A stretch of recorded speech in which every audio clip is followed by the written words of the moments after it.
We're here testing the 2012 YZF R1. It's a new development for the new model year. It's fresh off winning the Australian Superbike Championship, the Formula Extreme Championship, and it's got many updates for the new model year. The most important update is the traction control system. This mates with a Yamaha chip-controlled throttle and Yamaha chip-controlled intake, and it basically cuts in seamlessly as you power on. So it offers a much safer ride on the street, and it's much faster around the racetrack. So the bike is an inline four-cylinder motorcycle. It has immense horsepower, and all the control technologies basically allow the rider to put that power through to the track safely, or to the street, indeed safely.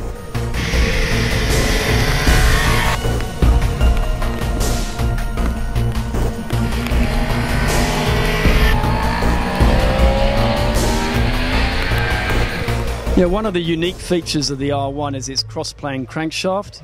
This configuration allows the combustion torque of the engine to come forward and allow the rider a direct linear input between his right wrist and the rear wheel.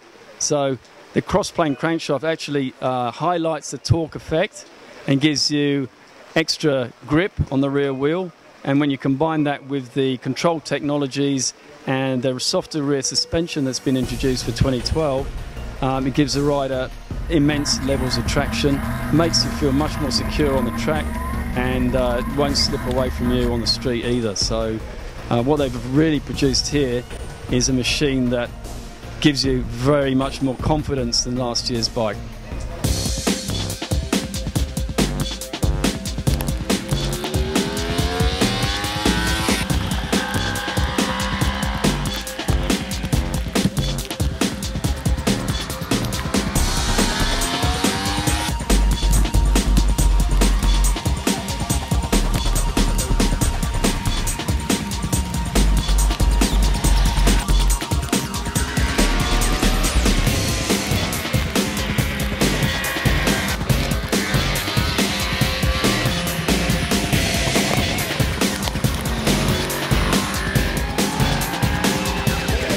Well, here we are, the very sunny launch of the 2012 R1. This model is noted for its addition of traction control this year, and I guess Yamaha, on their brilliance, have decided to come to the wettest day in history and give us a go on the bikes. So here we are at the farm, a secret location I can tell you nothing more about, apart from the fact it's an awesome closed road circuit.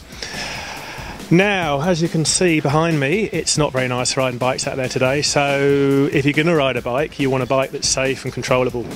And the R1 this year, with the addition of the traction control, is aiming towards that. So we've got two set-up bikes here. We've got one with full wets on and one with just the road tyres on. Obviously the full wets on a grippy, well-laid tarmac stretch as we've got behind us. They're pretty awesome to start with, and to be honest, you're hardly worrying the traction control even on its most finite setting. It's got a 6-way adjustable set on it, which is controlled on the fly on the handlebar switch. 1 to 6, 6 being the most where traction control is cutting in earliest, and 1 being there's hardly any control there at all. On the road tyres, it's very easy to see the little orange light on the dash, which is the indication that the traction control is working. There's the biggest problem with traction control is basically the rider. You know, for 25 years I've been twisting the throttle, and you're waiting for something to slip, and you're waiting to pull the throttle back on.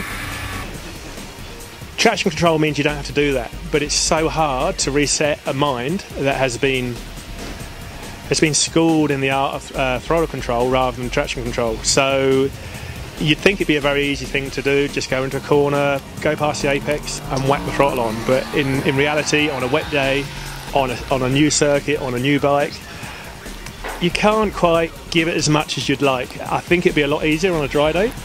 Obviously the speeds would increase, but you'd have a lot more confidence in what the bike was going to do. And on a dry day, even at higher speeds, the back wheel starts to spin.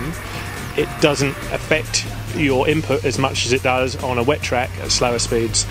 So unfortunately it's an inconclusive test today, but Having said that, there are times when you know this technology is never going to do you any harm. The only downside I can see about it is if riders rely on traction control and basically ride around ham-fisted. Apart from that, it's all good. And as you can see behind me, the special edition 2012 R1 is a very, very sexy bike. And if you want to pay, I think it's £1.5 grand extra for that unique colour scheme, you can know that there's only 20 coming into Australia, and there's only 2,000 worldwide.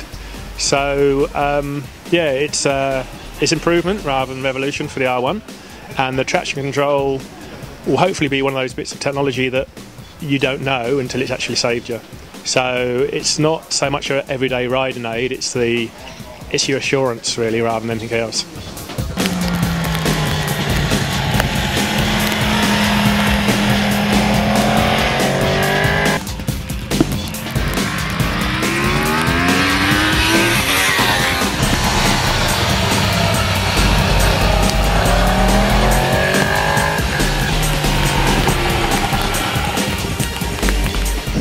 Yeah, obviously, you know, with it on the full setting, it was pretty intrusive, but you didn't feel it. It doesn't chop the throttle like some do, like the older traction controls used to. It just more modulates the engine revs. So, yeah, I'm not going to try and tell you it was stopping me from getting totally sideways out there because I wasn't pushing it that hard because I don't want to die. But yeah, it's definitely, the anti-wheelie worked really well and unintrusively, didn't slam me nuts into the tank by cutting the power altogether. It just sort of eased off power as the front wanted to come up on the crest on the back straight, and that little orange light blinking on and off let you know when it was working. And I usually ended up with it on about 3, which meant if I made a mistake it was going to help catch it, and that's something that's important to me. And on the full setting it seemed to be on all the time. It was just an orange light flashing though, you really couldn't feel it that much. Well, it's definitely a big change from the last bike. You know, the small changes to the frame and stuff like that have just improved feel. The traction control, you know, especially in a day like today, it's pouring with rain. You know, we went out in 5 and 6 levels first, which you know, pretty much gave us a feel for what it does. You know, it has a little bit of wheelie control, which brought it down quite quickly, which is good. But once you get used to the conditions, setting 3 or 4 was fantastic in the rain. You know, the engine is very, very tractable. That's what I like about the R1. You know, a lot of other top-end sport bikes are really high in the rev range, whereas this, for the road rider, you can punch it out of corners. Even though you might be in the wrong gear, it's still got all that torque to get you away. And overall, it's a really, really good package. I think they're going to sell well.